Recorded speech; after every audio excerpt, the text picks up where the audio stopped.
Hello, welcome to English Reading by Hidemi Woods. I'll read episodes from my books and talk about them. I hope you enjoy the show with me.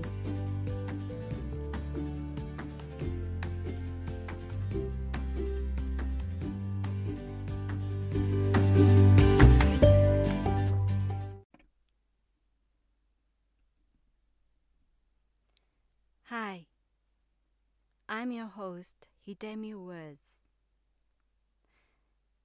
I read episodes from my book, An Old Tree in Kyoto.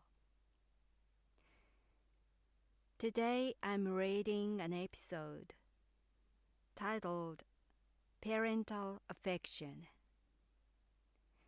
It's about affection I received from my grandparents, not from my parents.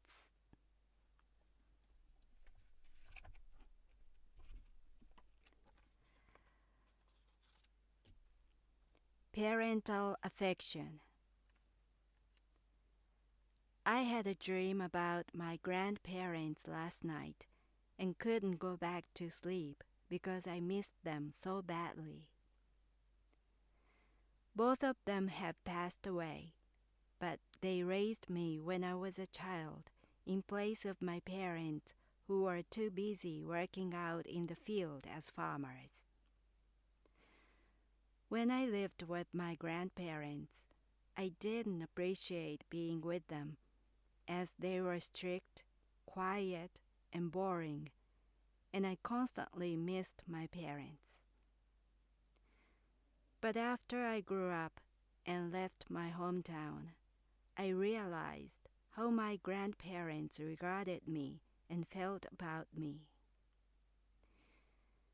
Until they passed away, I had returned home once or twice a year. My grandfather would wait for me with an envelope that had some money for me inside, and my grandmother with my favorite food that she would have prepared and cooked from morning.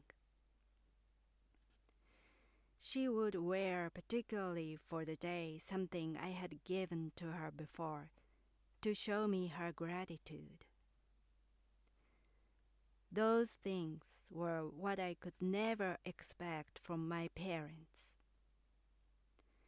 My parents would be seldom at home when I returned, although my homecoming was only yearly and informed well beforehand. That was not because they were working. They would be out for shopping, or at one time, they were even gone on a trip to Hawaii. They seemed to lack the sense of pining for and anticipating someone. Or they may have simply avoided me. Parental affection doesn't necessarily come from parents. In my case, it was my grandparents who gave it to me.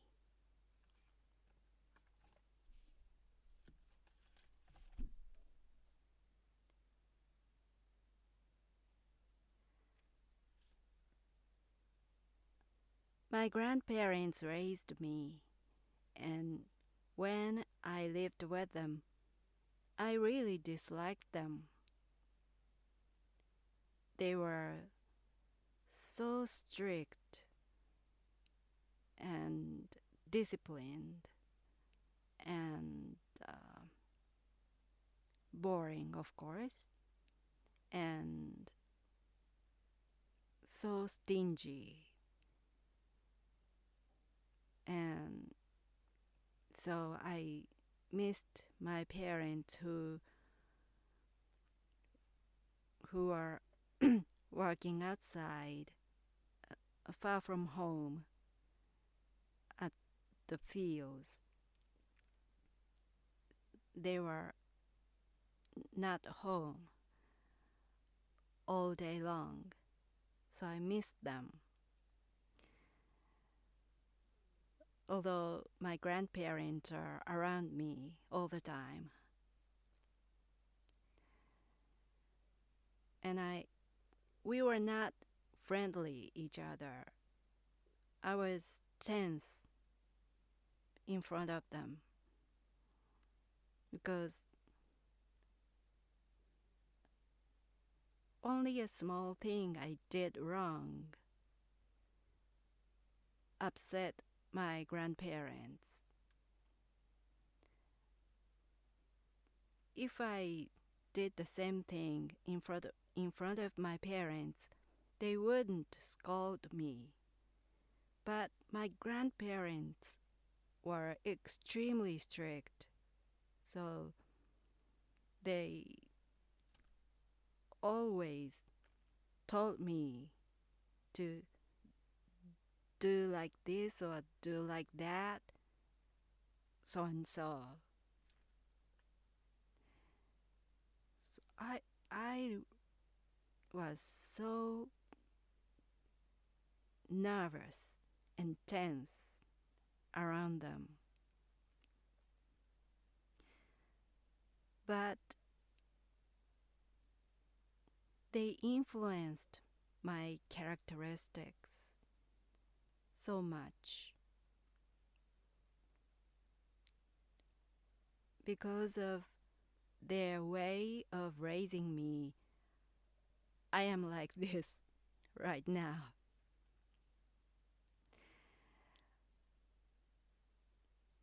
But my parents were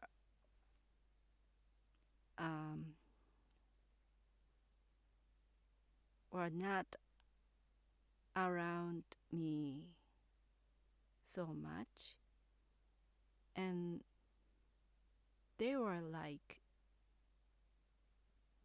I felt like they were my siblings, not parents, because they always somehow they were competitive to me. Their attitude toward me was competition in some way. They tried to compete with me for everything, such as when my grandparents happened to say good things to me. My parents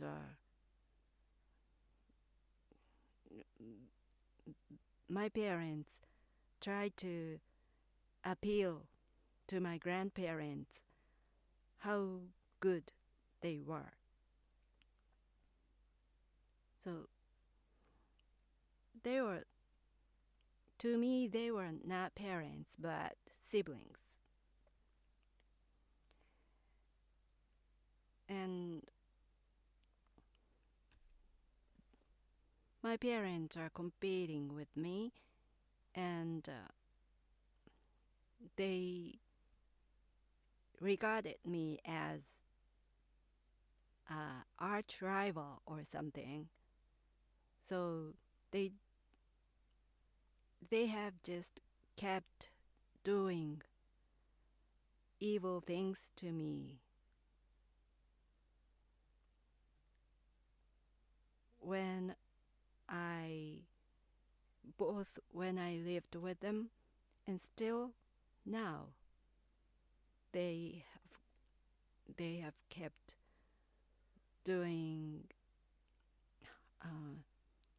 they have tried to do harm to me.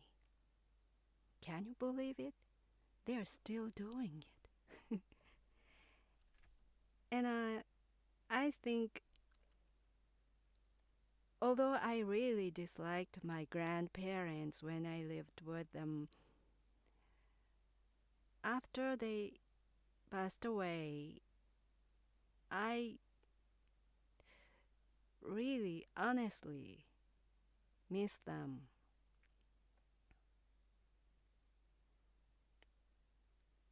they they were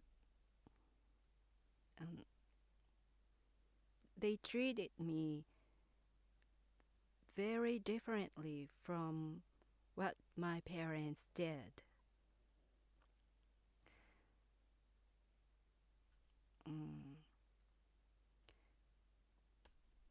I didn't recognize that that was their way of showing affection to me. But now I think I received so much affection from them. Well, such as, for example,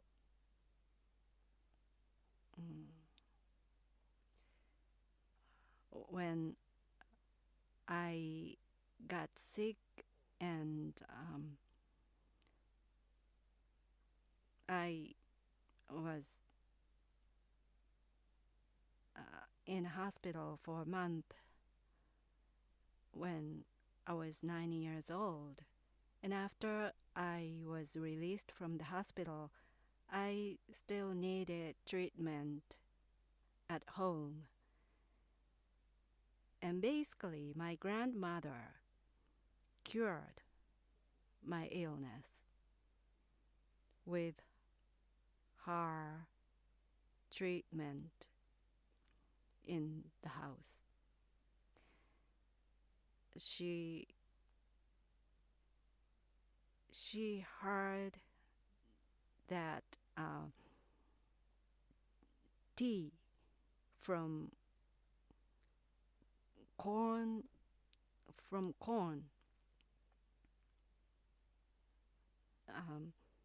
when you grow corns, do you know they have hairy thing above the corn and beside the leaves, and that hairy thing was effective for cure for my illness. And my grandmother heard it from somewhere, and she planted corns in the front yard of my house, and she made tea from the hairy thing from the corns every morning, and she made me drink it every day. It tasted terrible, horrible, awful, but eventually it cured my illness. And also, when I started my music career, I was constantly short of money for practicing in a studio. A rental studio cost quite high, and I couldn't afford it. And I was so my monthly allowances were disappearing fast for the rental studio, and I constantly short of money, and somehow my grandmother noticed it. And when I was leaving for studio, she always gave me some money from the family wallet. So I think she was stealing from the family wallet for me and gave it to me. And I practiced with my band at the studio with that money. And one time, my grandmother was caught by my mother, and she was so... My mother scolded my grandmother so harshly and banned to give money to me. And so my grandmother stopped giving me money, and she apologized for me for that. She said, "I'm sorry, I was caught by your mother and I couldn't give you money for studio anymore," she said. It was so funny.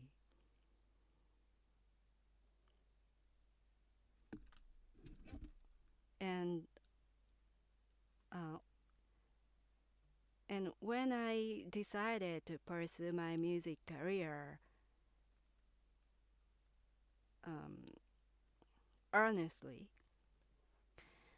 I left home for Tokyo. And it was my grandfather who allowed me to go, although everybody else in my family opposed it. Because my grandfather told me that I could go, I could leave the house and go to Tokyo for music. My parents couldn't say no anymore because my grandfather was the ruler of my family. So my parents had to follow my grandfather's decision for everything. So my move to Tokyo was one of the decisions, the decisive thing that my parents couldn't have a say. So it was my grandfather who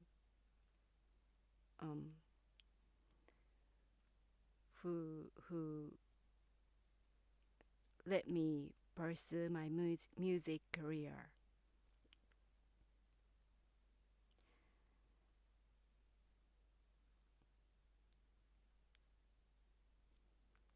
And but after those years, although my grandfather let me go to Tokyo, as he got older and weaker, he started to regret his early decision, and he wanted me to come back to succeed the family in the house by living with them. And although it was he himself who let me go, he began to ask me to come back. And on one of the visits to my hometown, my grandparents' house, my grandfather asked me to come back, and I said I can't come back. And my grandfather was upset about my reply, and he said, if you didn't come back even after I passed away, I would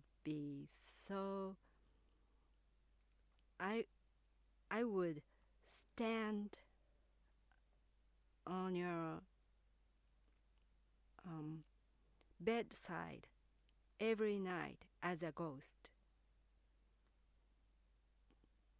as a small revenge. So if he said to me, if you don't want to see a ghost of me every night, come back. If you don't come back, you will see me as a ghost every night, because I will haunt you for the rest of your life. He said, seriously. And he passed away. I didn't go home. I still keep my music career. And because I miss him, I wait for him to appear as a ghost at my bedside every night. But although he promised, he hasn't appeared yet. I wonder why. He said himself he would appear, and now I want to see him, even he is a ghost, because I miss him. It's welcome. His ghost is welcome, but he hasn't appeared yet. I wonder when he comes to my bedside, as he said.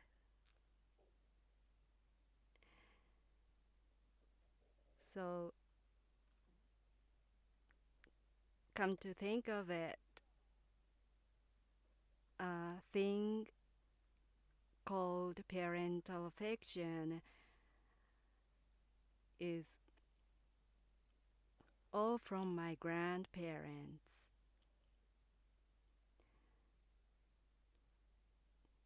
To me, I received all of it from my grandparents. So I don't miss my parents at all. I haven't missed them at all. But it's funny that I really, really miss my grandparents so badly.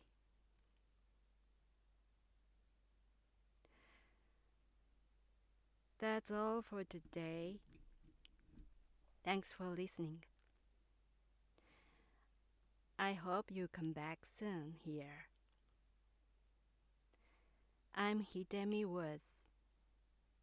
Until next time, take care and be well.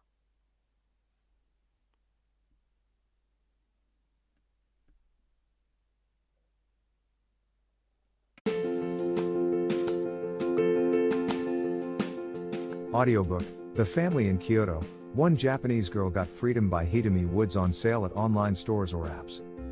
Apple Books, Google Play, Audible, 43 available distributors in total.